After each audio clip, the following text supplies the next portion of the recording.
C'est un habitué de la maison, Monsieur Mardoché Ntsele est parmi nous ce soir pour parler, comme je l'ai annoncé, de ce gouvernement d'union nationale qui se profile. Ce sera avec qui et pour quels résultats dans l'urgence la plus possible, en tenant compte de la réalité que traverse la République démocratique du Congo en ce moment. Bonsoir et bienvenue.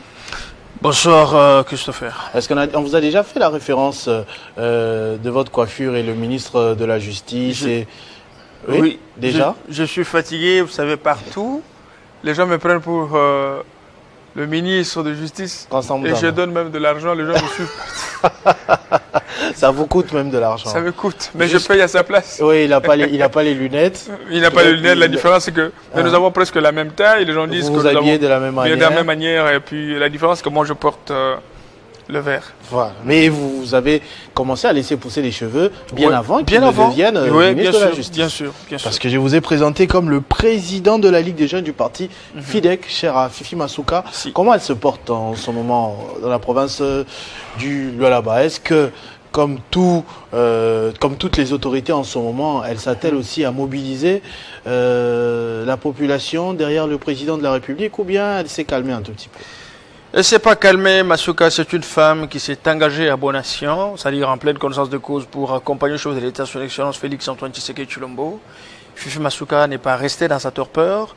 Elle est sortie d'abord avec la première action très importante qui était celle, n'est-ce pas, consacrer 3 jours de prières intenses pour la paix à l'ordre public. Et puis cette grande activité a bénéficié de la participation de toutes les églises, n'est-ce pas, au Lualaba.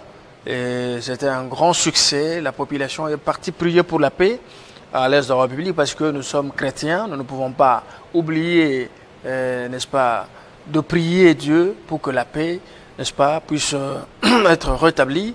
En deuxième position, Madame le gouverneur Fifi Masuka Saini a lancé un appel des collectes de fonds. Aujourd'hui, on a mobilisé à ceux de fonds, n'est-ce pas, destinés aux efforts de guerre par le chef de l'État avait lancé lors de son adresse à la nation face à cette agression. On a collecté de fonds, ce qui est aussi un acte très louable. Et puis ces fonds vont être logés dans les comptes, n'est-ce pas, destinés aux efforts de guerre. C'est là dans l'objectif d'améliorer les soldes militaires. Ce qui est une priorité pour le moment, ça a été annoncé par le chef de l'État et exécuté. Et nous voulons que ce soit encore beaucoup plus. Il y a encore plus d'initiatives. En troisième position, la plus grande activité, c'était aussi de sensibiliser la jeunesse pour intégrer les forces armées, un travail qui est en train de se faire. Dès le premier jour où le chef de l'État a annoncé, le Lualaba va enregistrer plus de 460 jeunes qui étaient prêts à intégrer les forces armées. Et de l'autre côté, Madame le gouverneur a annoncé qu'elle serait dans chaque territoire pour essayer de mobiliser la jeunesse. Et ce serait une contribution de taille pour, n'est-ce pas, avoir une armée républicaine composée de jeunes conscients qui ont vécu, n'est-ce pas, le complot dont nous sommes victimes, nous les Congolais, et surtout l'Est de la République, le Nord et le Sud Kivu. Donc Masuka n'a pas gardé silence, elle continue à travailler. Peu importe la crise sécuritaire que nous avons à l'Est de la République, mais le Lualaba continue toujours à se distinguer dans les différents domaines de la vie, n'est-ce pas, les constructions, la mobilisation de recettes, la sécurité. L'aéroport, la piste. Bien sûr, on est en train d'asphalter. Le Lualaba roule, le Lualaba marche dans l'ombre de la vision du chef de l'État. Tout ce que le chef de l'État a promis se concrétise à travers sa représentante Masuka Saini. Donc sur un travail de Tinton, nous avions voulu demander à notre population, et le Lualaba en particulier, de continuer à faire confiance au président public Félix Tshisekedi à travers sa représentante Madame Masuka Saini, qui n'a continué toujours dans l'élan de développement qu'elle avait décrété, n'est-ce pas, pour essayer de faire parler la vision du chef de l'État dans les différents domaines, n'est-ce pas, de la vie. Donc bref, c'est ça ce qui se passe au Lualaba et que le travail marche. Et toute la population du Lualaba ainsi que les membres du gouvernement et toutes les institutions établies sur place continuent à soutenir le chef de l'État, continuent à soutenir les FARDC, les Ouazalins, engagés au front pour imposer la paix, n'est-ce pas, selon le souci du chef de l'État Félix Tshisekedi. Et j'ai vu aussi, bon, on va revenir un tout petit peu en arrière, par curiosité, le pays est marqué par cette crise sécuritaire et au moment de consulter, j'ai vu que la gouverneure a été parmi les rares personnes consultées. Pourquoi elle? Pourquoi pas le gouverneur de l'Équateur? Pourquoi pas le gouverneur du Congo central? Pourquoi seulement Fifi Masuka? Donc, le problème c'est qu'il faut se sentir concerné. Masuka se sent directement concerné lorsque, n'est-ce pas, elle est dans la famille du chef de l'État, l'Union sacrée, elle est parmi les bons élèves du chef de l'État, les bons partenaires, ceux qui font parler la vision du chef de l'État. Faire parler la vision du chef de l'État, c'est la concrétiser. Parce que soutenir le président de la République, ce n'est pas crier, réunir les gens, dire voilà, nous soutenons le chef de l'État. Non, non. Pour ceux qui représentent le chef de l'État, les soutiens se caractériseraient par la concrétisation de la vision du chef de l'État. Vous regardez de l'autre côté les infrastructures, la santé, l'éducation, et que sais-je encore. Et quand vous sentez qu'il y a quelque chose qui marche, c'est ça, un moyen de le soutenir. Et maintenant que nous sommes sous agression, Masuka se sent directement visée parce qu'elle est tshisekidiste qui n'est pas hypocrite. Elle est dans l'obligation de suivre le pas de son maître, c'est-à-dire manifester ses positions. Ce n'est pas jouer à l'hypocrisie, non. Qu'est-ce qui va être demain? Ça va être quoi? Mais nous sommes ensemble, nous vivons ensemble, nous mourrons ensemble. Donc c'est ainsi que vous voyez, Masuka n'a pas le temps de se cacher. Elle est sortie de sa réserve pour qui j'ai accepté de soutenir ces messieurs. Et je les soutiens, je soutiens sa vision. Alors, et je vais continuer à manifester mon soutien d'une manière ou d'une autre. C'est ainsi que vous avez vu, les grandes activités, les grandes actions ont été organisées pour soutenir le chef de l'État, soutenir le RDC et le Ouazalendo, n'est-ce pas, et soutenir les efforts de guerre, n'est-ce pas, lancés par le chef de l'État. C'est pourquoi vous ne pouvez pas, elle n'attend pas qu'elle soit consultée, mais normalement, elle s'est saisie d'office pour manifester son soutien au chef de l'État à son pays. Vous avez quand même suivi l'actualité aussi au niveau du parti FIDEC, c'est vous le responsable de la jeunesse de ce parti politique. Le président de la République a informé deux reprises, d'abord face à l'Union sacrée qu'il recevait en comité restreint, ensuite en Conseil de ministres, sa volonté de former un gouvernement d'union nationale, en intégrant sans doute quelques figures de l'opposition, réunir toutes les intelligences du Congo, si possible, pour trouver des solutions à la crise que nous traversons. Quelles sont les propositions du parti FIDEC quant à cela? Vous savez, moi, personnellement, je suis d'accord qu'il y ait un gouvernement d'union nationale qui vient aussi en renfort à l'appel de la consolidation de l'unité nationale, parce que seule l'unité triomphe contre l'ennemi, parce que nous ne pouvons pas être divisés, ça va profiter à l'ennemi. Parce qu'il y a aussi des conditions qu'il faut prendre en compte. Dans l'opposition, moi je pense qu'on ne peut pas l'épuiser n'importe qui, parce que si quelqu'un est mauvais, il est mauvais. Si quelqu'un ne vous aime pas, il ne vous aime pas. Il faut avoir les leaders d'opposition qui sont des véritables patriotes, qui, dans le cas sous examen, essaient de mettre de côté leurs petits intérêts catégoriels et privilégier l'intérêt général.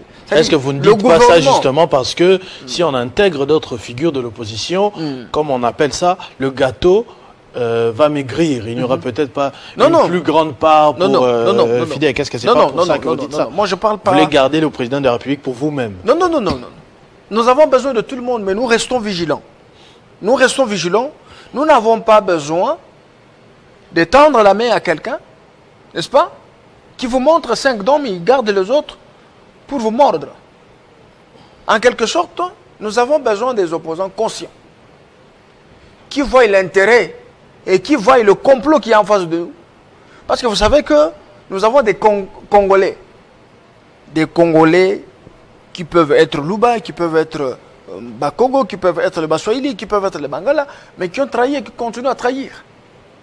Nous avons des traîtres ici qui ont trahi, qui ont vendu ce pays, qui ont conspiré contre ce pays. Vous avez des Congolais qui ont facilité l'occupation de plusieurs localités à l'est de la République, qui ont travaillé en collaboration avec l'ennemi. C'est pour vous dire que le chef de l'État a la volonté de travailler avec tout le monde. Ce n'est pas la première fois.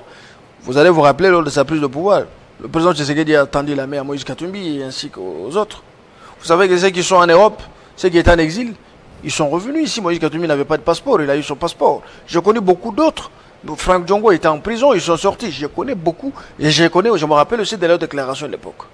Après le gouvernement Ilon Kamba, on a fondé l'Union sacrée de la nation. Le chef de l'État a tendu encore la main. Ce qui signifie que c'est quelqu'un qui a toujours besoin de travailler avec les autres. Mais c'est une question de voir. Il faut mettre l'accent sur une opposition mature, une opposition qui met au centre de tout intérêt le peuple. Aujourd'hui, l'objectif que nous avons, c'est de demeurer unis pour protéger les frontières, protéger nos intérêts, protéger les Congolais. Nous n'avons pas besoin de penser plus le gâteau, mais nous pouvons revêtir la casquette, n'est-ce pas, officielle, pour être en mesure de mettre au service des institutions ses compétences dans une ambiance patriotique. Mais ce n'est pas un individu qui sort de sa torpeur, tout ce qui l'intéresse c'est son argent, il a besoin d'avoir l'argent, il a besoin de construire des maisons. En ce moment, je pense que ce ne serait pas une bonne occasion ce ne serait pas une bonne chose. Mais je pense que les services d'intelligence doivent pouvoir réfléchir, plus mettre l'accent sur les jeunes. Je prends un exemple avec le ministre de Justice. Ils sont nombreux, je connais beaucoup qui ont la volonté de travailler et aider le gouvernement. Vous comprenez? Il y a beaucoup de ministres qui ont la volonté de faire. Vous avez le ministre des Affaires sociales, Madame Nathalie Aziza Mounana, vous avez Madame la ministre des Affaires étrangères, vous avez la ministre de la Jeunesse, vous avez ministre de Finances, et que sais-je encore. Il y a des ministres qui ont la volonté de faire mieux. Alors, ce qui est important pour le moment, c'est que nous avons besoin que le chef de l'État ainsi que toutes les commissions mises en place pour composer ce gouvernement se penchent sur la méritocratie. Ceci impliquerait la compétence. Parce que la compétence est une qualité, mais l'expérience n'est pas une qualité. La compétence, on peut répondre en toute autonomie devant toute surprise.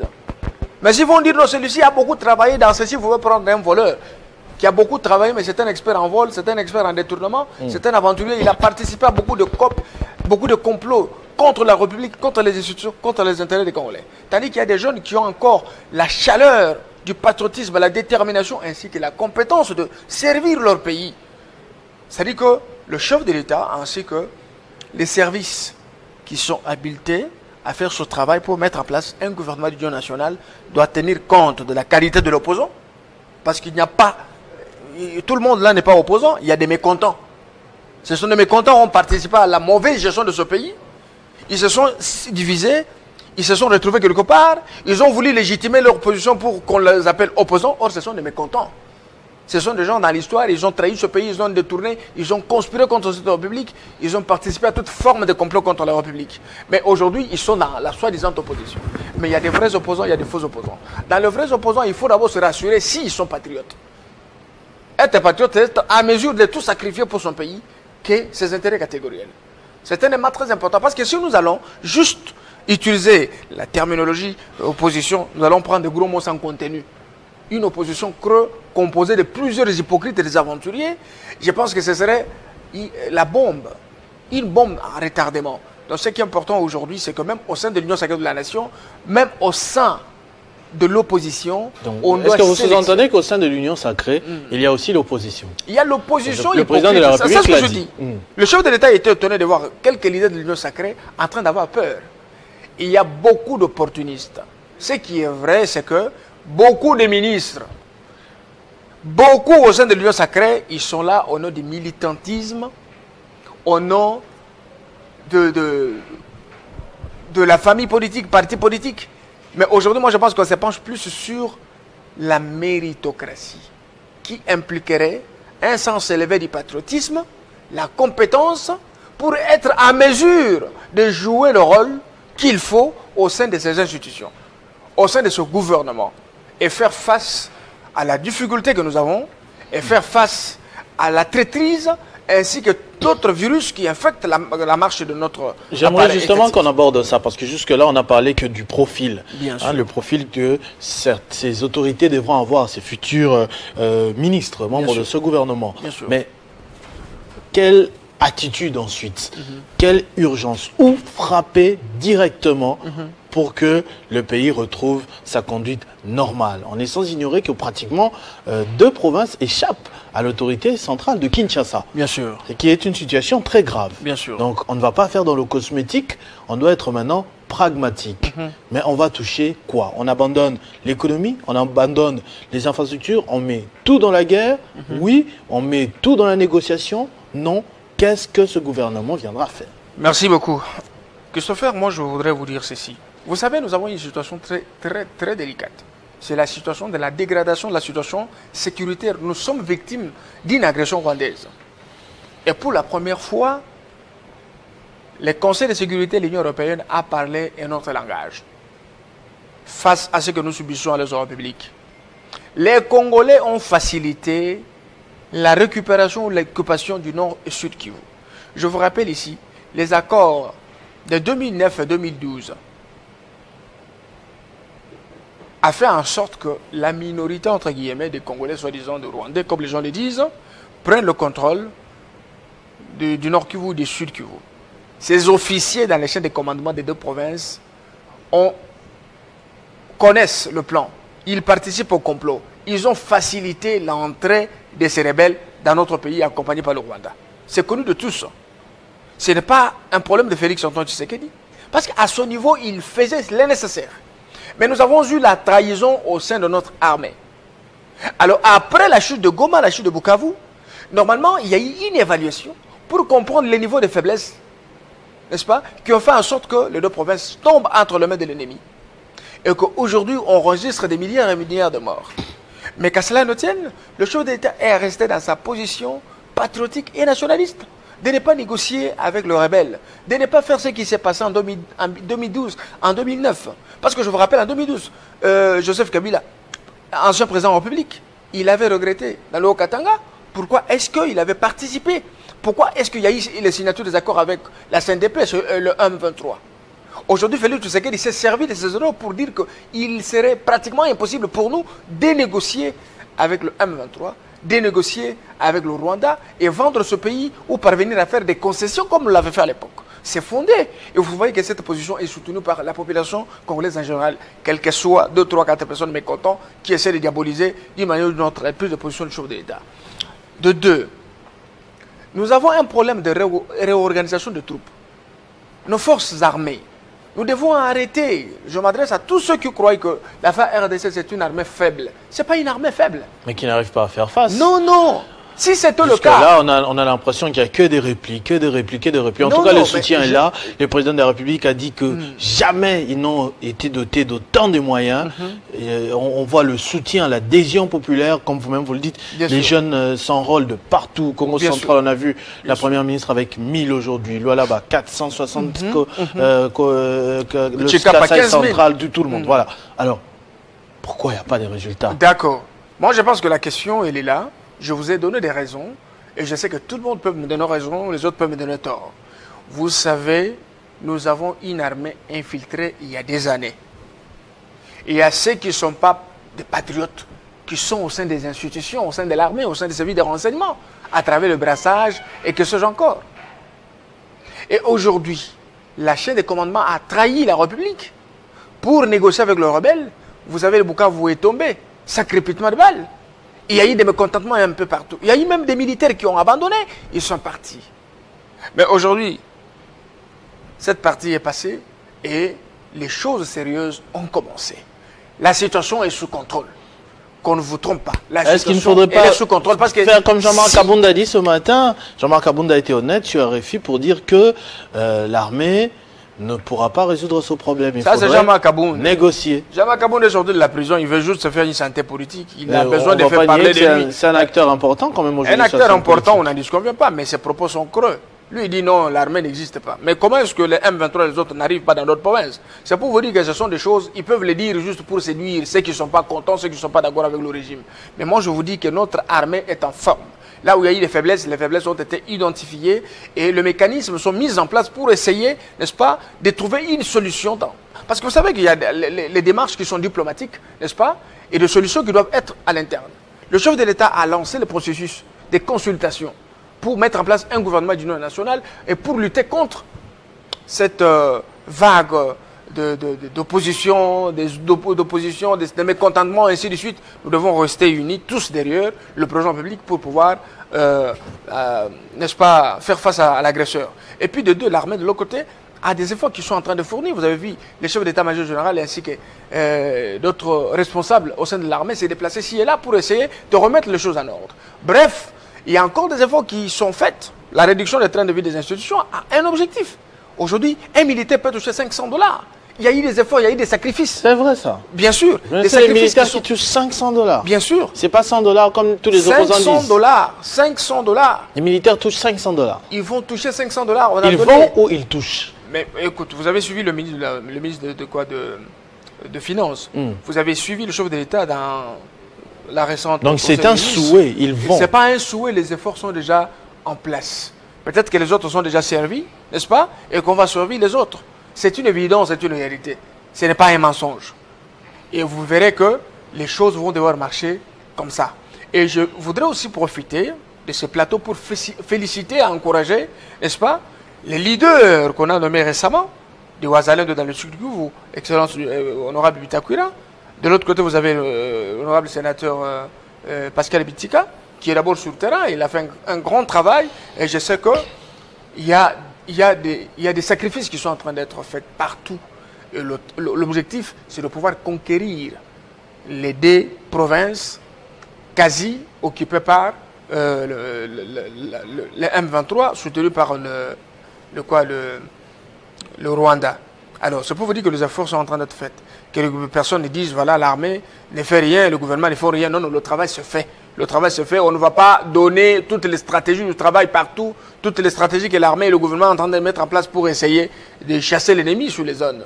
Alors, il y a beaucoup de choses qui sont en train de faire. La population doit demeurer confiante et soutenir le chef de l'État, soutenir l'armée, soutenir le gouvernement. L'opposition, on doit choisir une opposition qui voit l'intérêt du peuple. Pas l'opposition qui voit le mal partout. C'est ça le comportement des autres oppositions, parce que vous avez des ramassis qui n'étaient pas opposants, qui sont mécontents, mais qui se déclarent opposants. Ils font n'importe quoi pour essayer de dérouter les choses. Bref, le gouvernement fournit beaucoup d'efforts. L'armée s'organise, les troupes s'organisent, et je sais qu'un travail de fond se fera. Et il y a aussi des démarches diplomatiques qui ont produit à 99% un travail important de la part du gouvernement, de la part du chef de l'État, qui aujourd'hui nous avons obtenu des résultats, même si ça s'ouvre de l'exécution, mais il y a encore des démarches en cours qui sont en train d'être faites pour que ces résolutions soient mises en exécution et que la paix soit rétablie, n'est-ce pas, à l'est de la République démocratique du Congo. Oui, mais pour les autres secteurs de la vie qu'on a cités, les infrastructures, l'éducation, l'économie, est-ce qu'on va tout mettre en pause? Est-ce que le gouvernement sera avec, je sais pas, 20, 30 personnes, par exemple, pour que ce soit focus sur récupérer d'abord... Non, les infrastructures. Le chef de l'État n'a pas dit non, on va suspendre la construction ou l'exécution de projets. Les projets à court terme, à long terme, ainsi de suite. Il y a des projets qui sont déjà financés, il y a des projets qui sont dans une phase, n'est-ce pas, on va le finir, on va les exécuter, on va les utiliser. Il y a des provinces qui évoluent très bien comme le Lualaba, comme le Haut-Katanga, comme le Kinshasa avec Daniel Bumba. Je suis en train de voir partout des chantiers de construction de routes, ce qui est aussi une avancée significative, nous devons apprécier. Là où c'est bien, nous apprécions. Là où c'est mauvais, nous allons dénoncer. Et partout, vous voyez qu'il y a des efforts. La route nationale numéro 1, qui aujourd'hui arrive déjà à Kananga, c'est un succès. Vous comprenez? Donc on ne va pas arrêter ce qui était déjà financé, ce qui continue. Mais il y a des sacrifices qui sont faits. N'est-ce pas? Il y a des sacrifices qui sont faits sur le plan des finances. Et il y a des appels de fonds qui ont été lancés. Ça a produit des résultats très positifs pour améliorer la chose des militaires engagés au front. C'est déjà une avancée significative. Et sur le plan diplomatique, la RDC a obtenu des sanctions contre le Rwanda, a obtenu des résolutions, et nous travaillons pour arriver au bout. Et le chef de l'État, Félix Tshisekedi, réitère ses positions de ne pas négocier ou vendre ce pays, n'est-ce pas, mais de travailler pour le bien de ce pays. Et nous demandons au nouveau gouvernement qui serait mis en place, on ne sait pas si ce serait quel jour, de pouvoir travailler selon la vision du chef de l'État pour essayer de mettre fin à l'insécurité récurrente et permanente à l'est du pays. Aujourd'hui, avec cette agression, nous sommes victimes. C'est un complot de longue date et nous voulons que ceci prenne fin et que le chef de l'État termine son mandat en paix et qu'il laisse le pays sur les sièges de fonctionnement normal. Merci. Merci beaucoup, M. Mardochine Sele, président de la Ligue des jeunes du parti FIDEC, cher Fifi Masuka. Merci beaucoup. On va prendre notre deuxième invité, Maître Achille Mimbou, qui va venir nous parler du lancement de la campagne de sensibilisation de la lutte contre la corruption et d'engagement au patriotisme. C'était le lundi dernier au Centre culturel, une initiative du ministère de la Jeunesse et Veille patriotique en collaboration avec l'Inspection générale des finances.